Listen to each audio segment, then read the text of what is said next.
नमस्कार दोस्तों, स्वागत है आपके अपने यूट्यूब चैनल गाइड सर में। आज हम आप लोग को पर्यावरण अध्ययन इन्वायरमेंटल स्टडी अध्याय 6 प्राकृतिक संसाधन जिसे नेचुरल रिसोर्स कहते हैं, हम आप लोग को आज इनके बारे में बताएंगे। प्राकृतिक संसाधन होता क्या है, प्राकृतिक संसाधन की परिभाषा क्या है और प्राकृतिक संसाधन का अतिदोहन करने से जो संकट आता है उसके अंतर्गत जो वन संसाधन होते हैं, जल संसाधन होते हैं, खनिज संसाधन होते हैं एवं खाद्य संसाधन होते हैं, इन पर उनका प्रभाव क्या क्या पड़ता है हम आप लोग को इनके बारे में बताएंगे। लेकिन इस भाग में हम आप लोग को सिर्फ प्राकृतिक संसाधन के बारे में बताएंगे, प्राकृतिक संसाधन की परिभाषा क्या है, और बाकी वन संसाधन, जल संसाधन, खनिज संसाधन एवं खाद्य संसाधन को हम अगले भाग में आप लोग को बताएंगे। तो चलिए शुरू करते हैं। पहला आपके सामने है प्राकृतिक संसाधन। प्राकृतिक संसाधन की बात आती है तो प्राकृतिक संसाधन के अंतर्गत आने वाले क्षेत्र कौन कौन से हैं पहले हम आप लोग को बता देते हैं। तो प्राकृतिक संसाधन जिसमें पहला आता है हमारा स्थिर संसाधन, दूसरा हमारा आता है अस्थिर संसाधन, तीसरा हमारा आता है संवर्धनीय संसाधन और चौथा हमारा आता है असंवर्धनीय संसाधन। तो इन सारी चीज़ों को हम जानेंगे, जिसमें से पहला हमारा है स्थिर संसाधन। स्थिर संसाधन में होता क्या है, लंबे समय तक उपलब्ध, यानी कि यह संसाधन क्या करता है, जो चीज़ लंबे समय तक उपलब्ध हो, जैसे भूमि, जल और वन, ये क्या है, एक स्थिर संसाधन है।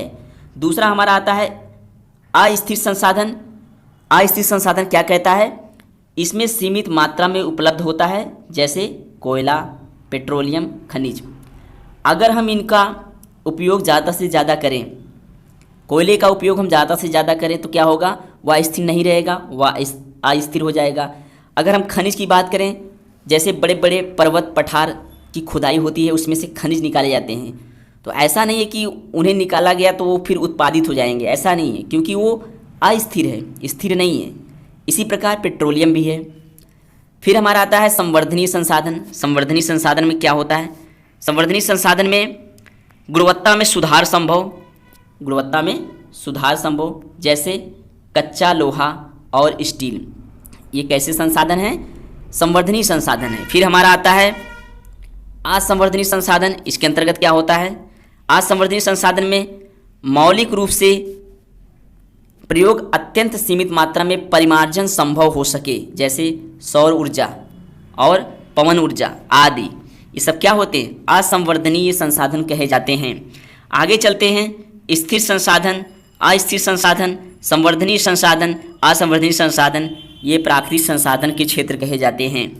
इन सारी चीज़ों का समावेश जो होता है, अगर इनमें ज़्यादा से ज़्यादा दोहन किया जा सके, अगर इनका अतिदोहन ज़्यादा से ज़्यादा हो रहा है तो हमारे इस बायोडाइवर्सिटी में, इस इकोसिस्टम में एक बहुत बड़ा संकट खड़ा हो सकता है, या एक बहुत बड़ा संकट आ सकता है, जिससे क्या क्या चीज़ें प्रभावित हो सकती हैं, ऊर्जा संकट हो सकता है, खाद्य संकट हो सकता है, जल संकट हो सकता है और पर्यावरण संबंधी संकट, जिसके अंतर्गत जलवायु परिवर्तन, प्रदूषण और आपदाएं आ सकती हैं। जैसा कि आजकल ऐसे दिख रहे हैं कि हमारे पर्यावरण का इतना अतिदोहन हो रहा है, जिससे हमारे वन क्षेत्र के अंतर्गत वनों का कटाव होना, वनों में आग का लगना, वनों की ज़्यादा से ज़्यादा उनकी झूमिंग कृषि के अंतर्गत उनका विस्तार करना।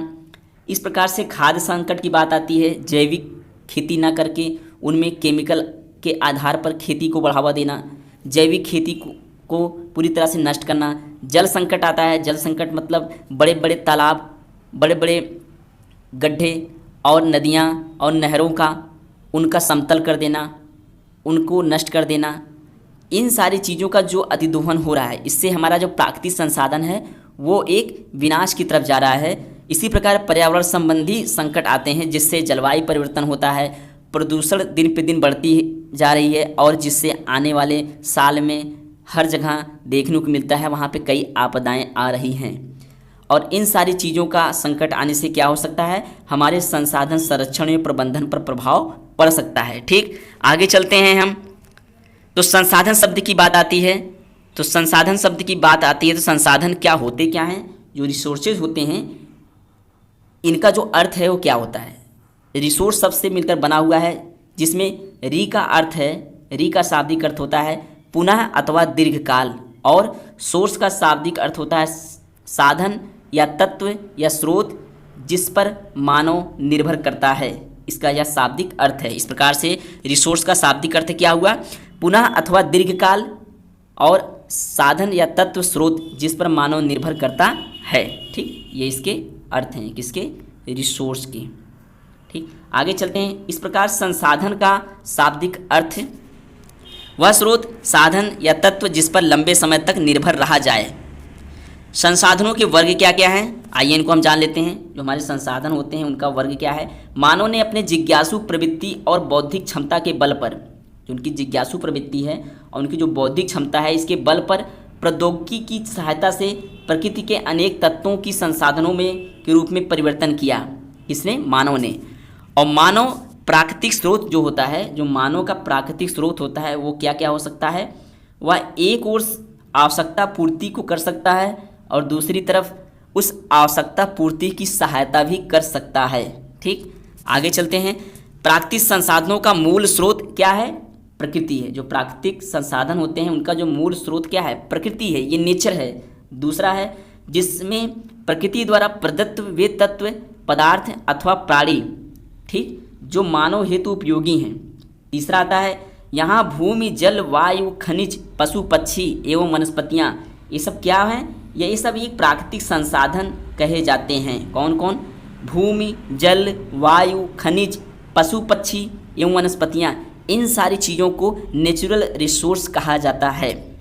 ठीक, फिर हमारा आता है प्राकृतिक संसाधन के कुछ तत्व प्रत्येक स्थान पर विद्यमान और कुछ विशेष स्थानों पर मिलते हैं। जैसे उदाहरण की बात कर लेते हैं, वायु की उपस्थिति विश्व में सभी स्थानों पर है, परंतु सभी खनिज अथवा धातुएं सभी स्थानों पर उपलब्ध नहीं होती हैं। जैसा कि इसमें कहा जा रहा है कि वायु की उपस्थिति विश्व में सभी स्थानों पर तो है, परंतु सभी खनिज अथवा धातुएं सभी स्थानों पर उपलब्ध नहीं हैं। ये सत्य है।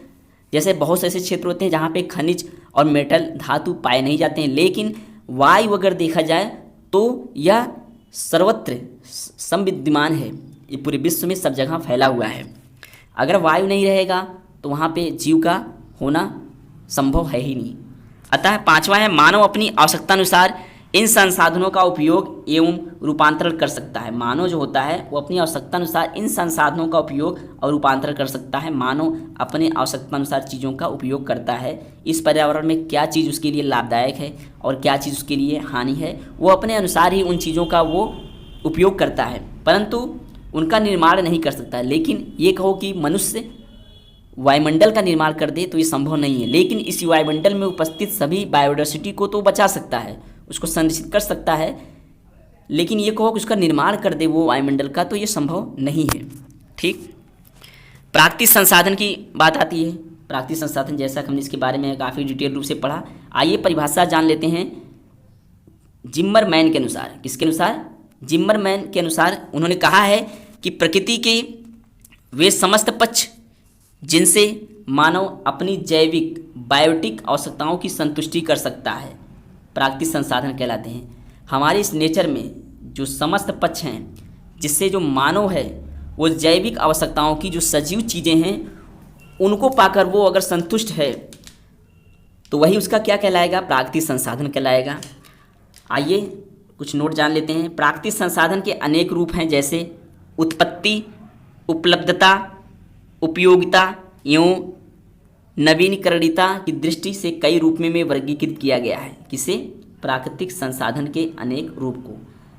फिर हमारा आता है संसाधन यदि कम होते हैं तो वह विकल्पों की खोज करता है। अगर संसाधन यदि कम हैं, अगर संसाधन ऐसा हमें महसूस हो रहा है कि हमारे संसाधन कम हो रहे हैं, तो मानव क्या करता है या बायोटिक चीज़ें क्या करती हैं? वो अपने विकल्प को तराशती हैं, उनको विकल्प को खोजती हैं कि क्या विकल्प लाया जाए कि हमारा ये जो संसाधन है हमारा पूरा हो सके। और इस संसाधन, इस रिसोर्सेज का जो माध्यम होता है वह या तो एक बार के उपयोग से समाप्त हो सकता है या एक या दो बार में वह संसाधन समाप्त हो सकता है, या बार बार भी हम उपयोग करें या बार बार उपयोग करके भी क्या हम संसाधन को उसको पुनर्स्थापित कर सकते हैं। यह भी संभव हो सकता है और नहीं भी संभव हो सकता है। ठीक, फिर कह रहा है कि नवीकरणीय प्राकृतिक संसाधन, जो नवीकरणीय प्राकृतिक संसाधन है उसके अंतर्गत क्या क्या आते हैं। जैसे पहला आता है टिकाऊ अथवा स्थिर संसाधन, दूसरा हमारा आता है अवच्छीय अथवा अस्थिर संसाधन, और तीसरा हमारा आता है संवर्धनीय संसाधन, और चौथा हमारा आता है असंवर्धनीय संसाधन। ठीक, ये सब क्या हैं, ये नवकरणीय प्राकृतिक संसाधन के रूप हैं। लेकिन प्राकृतिक परितंत्र की बात हुई थी, जैसा ऊपर ही कहा गया था संसाधन, ठीक, संसाधन कहा गया था। तो इस संसाधन के अंतर्गत हम जानते हैं कि जो हमारा नेचुरल इकोसिस्टम है, जो हमारा नेचुरल इकोसिस्टम है, प्राकृतिक परितंत्र है, इस प्राकृतिक तंत्र को देखा जाए तो दो भाग में इसे बांटा गया है। जैसे पहला क्या था, स्थलीय परितंत्र था, पहला क्या था, स्थलीय परितंत्र, दूसरा क्या था, जलीय परितंत्र। और स्थलीय परितंत्र को टेरेस्ट्रियल कहते हैं, जिसके अंतर्गत वन, घास के मैदान, मरुस्थल और टुंड्रा वाले क्षेत्र आते हैं। वन में क्या क्या हो सकता है, उष्णकटिबंधीय वर्षा जल हो सकते हैं, शीतोष्ण पतजल वन हो सकते हैं, या बोरियल या उत्तरी शंकुधारी वन जिसे टैगा वन कहा जाता है, ये भी हो सकते हैं। फिर हमारा आता है जलीय परितंत्र जिसे एक्वेटिक कहते हैं, एक्वेटिक इकोसिस्टम कहते हैं। इनके अंतर्गत क्या क्या हो सकता है, इनके अंतर्गत अलवणीय जलीय परितंत्र हो सकता है जिसे फ्रेश वाटर इकोसिस्टम कहते हैं, या सागरीय परितंत्र हो सकता है जिसे मैराइन इकोसिस्टम कहते हैं, और संक्रमणकालीन परितंत्र होता है जिसे ट्रांजिशनल इकोसिस्टम कहते हैं। तो इन सारी चीज़ों को हम प्राकृतिक संसाधन के रूप में भी कह सकते हैं कि ये विद्यमान हैं। ठीक, तो आइए चलते हैं। नवीकरणीय प्राकृतिक संसाधन की बात हो रही थी, जिसमें हमने आप लोग को बताया कि टिकाऊ अथवा स्थिर संसाधन। तो टिकाऊ अथवा स्थिर संसाधन, आइए इनके बारे में जान लेते हैं। टिकाऊ अथवा स्थिर संसाधन, ठीक, इसमें क्या होता है, इस संसाधन का उपयोग मनुष्य लंबे समय तक कर सकता है, इसीलिए इसका नाम क्या है, टिकाऊ, मतलब टिका रहे। स्थिर संसाधन, स्थिर है, कांस्टेंट है। यहाँ भूमि, जल, वन, संपदा आदि टिकाऊ संसाधन हैं। अगर ये सब टिकाऊ नहीं रहेंगी तो हमारा बायोडाइवर्सिटी जो यहाँ पे दिख रहा है ये विनाश हो जाएगा।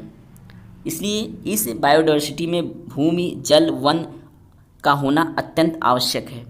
दूसरा है, इसका उपयोग करते समय मनुष्य इसके लक्ष्य को रोकने का प्रयत्न करता है ताकि इनकी उपलब्धता सदैव बनी रहे। अगर मनुष्य इनका उपयोग करता है लंबे समय तक तो वह उसका एक लक्ष्य भी होता है, वह रोकने का भी प्रयत्न करता है ताकि इनकी उपलब्धता सदैव बनी रहे। ऐसा नहीं है कि जल का उपयोग कर रहे हो तो इतना ज़्यादा उपयोग कर रहे हो कि जितना हमें ज़रूरत है उस ज़रूरत के आवश्यकता अनुसार हम उसको जल को हम उसको नष्ट भी कर रहे हैं। तो हम उतना ही उपयोग करें जितना हमें ज़रूरत है। वन की बात आती है तो वन के अंतर्गत आने वाले जो हमारे पेड़ हैं, इन पेड़ों की आवश्यकता अनुसार ही उनकी कटाई हो, ना कि उसकी आवश्यकता के बाहर, ताकि उनकी जो स्थिति है वन की वो बनी रहे। अगर वन का विनाश हो गया तो हमें जैसे शुद्ध हवा का हमें जो परिवहन जैसा हमें दिख रहा है, हमें मिल रहा है, वो संभव नहीं हो सकेगा। भूमि की बात आती है तो भूमि को बनाए रखना, भूमि के अंतर्गत जैविक खेती को बढ़ावा देना, ठीक, इन सारी चीज़ों को भी हम बना के रखने का हमारा पूरा एक लक्ष्य होता है ताकि उनकी उपलब्धता सदैव बनी रहे। दूसरा हमारा आता है अवच्छीय अथवा अस्थिर संसाधन। इसके नाम से पता चलता है अस्थिर संसाधन। इसमें क्या होता है, इस संसाधन की मात्रा सीमित तथा निश्चित होती है। यह एक निश्चित होती है जो उपभोग अथवा उपयोग के साथ कम होती हुई समाप्ति की ओर अग्रसर होती रहती है। जैसे जैसे हम इनका उपयोग करेंगे वैसे वैसे इनका क्या है, इनकी कमी होती जाएगी और एक ऐसा समय आएगा कि ये पूरी तरह से समाप्त हो जाते हैं। इसीलिए इनको कहा जाता है अस्थिर संसाधन। प्रकृति इन संसाधनों को हजारों वर्ष से उत्पन्न करती है, उसके बाद प्रकृति क्या करती है, इन संसाधनों को कई हजार वर्ष के बाद इनको उत्पन्न करती है, क्योंकि ये समाप्त हो जाते हैं। फिर हमारा आता है जैसे लोहा, सोना, चांदी, टीन, अभ्रक आदि खनिज अवक्षयी संसाधन हैं। ये सब अस्थिर संसाधन कहे जाते हैं। ठीक, फिर हमारा आता है कि अवक्षयी संसाधन के अंतर्गत संचित संसाधन, जिसे हम लोग फंडर रिसोर्स भी आते हैं। ठीक, फंड रिसोर्स भी आते हैं, जैसे कोयला, पेट्रोलियम आदि, ये सब क्या है, अवक्षय संसाधन कहे जाते हैं। बार बार उपयोग हो जाने के बाद भी वे पूर्ण रूप से समाप्त हो जाते हैं। अगर इनका हम बार बार उपयोग करें तो उसके बाद ये क्या होते हैं, समाप्त भी हो जाते हैं।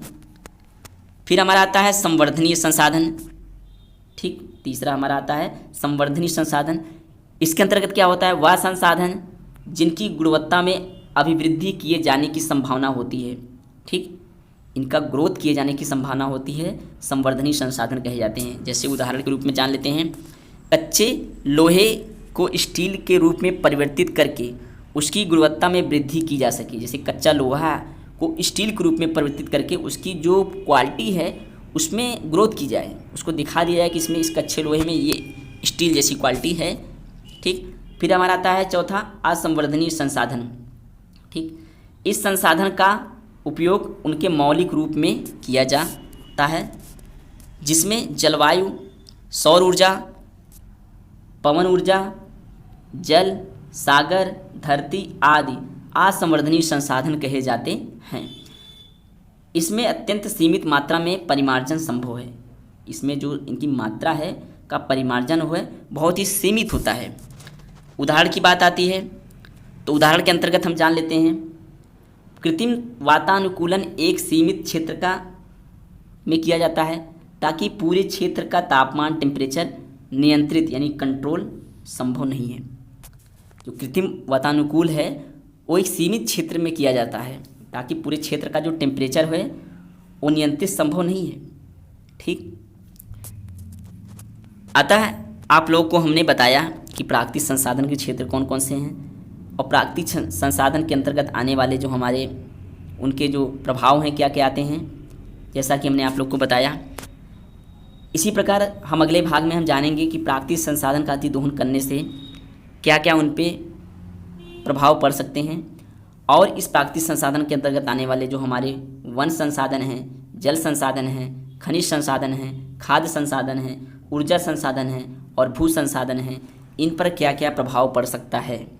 तो थैंक्स फॉर वॉचिंग वीडियो। हमारे चैनल गाइड सर को लाइक करें और सब्सक्राइब करें। Thank you.